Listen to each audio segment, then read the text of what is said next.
5:30 p.m. starts now. It has been nearly a month since Governor Newsom's order requiring most state workers to return to the office at least 4 days per week took effect, but weeks into the mandate, the fight over it's far from over it.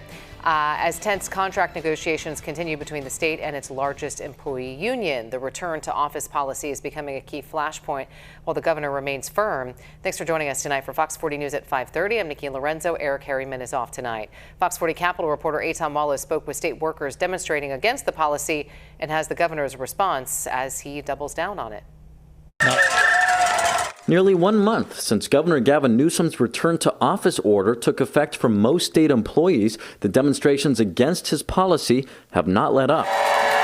These state employees continue to speak out against Newsom's mandate requiring most state employees to go into the office at least 4 days per week, up from the previous 2-day per week requirement. The governor is making a big mistake. State employee Francesca Wander is among those against Newsom's policy. My message is that for 6 years, California state workers have been working successfully and productively from home. Members are frustrated. Anika Walls is the president of SEIU Local 1000, the union representing more than 100,000 state workers impacted by the governor's order. She says since Newsom's order went into effect nearly 4 weeks ago, it's been tough on workers who now have to pay more for gas and parking while dealing with other logistical challenges at the office. Space issues, parking issues.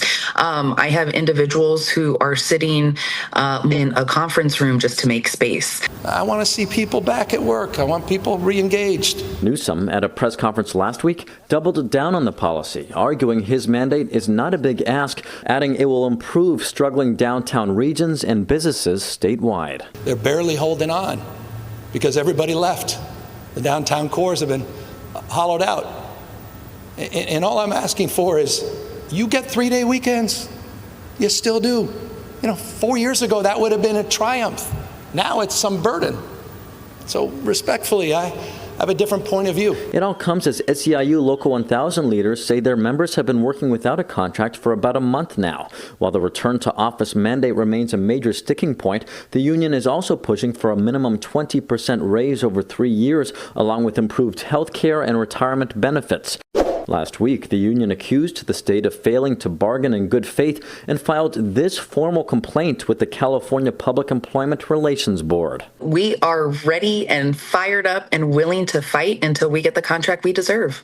Now, Cal HR said the state does not comment on ongoing negotiations, but added this, quote, the state remains committed to continuing to negotiate in good faith with its labor partners. Meantime, SEIU Local 1000 leaders say they are holding what they describe as strike schools for their members to educate them about what a potential work stoppage could look like, though they did stop short of saying a strike is imminent as contract negotiations continue. At the state capitol, covering local news that matters, Eitan Wallace, Fox 40 News.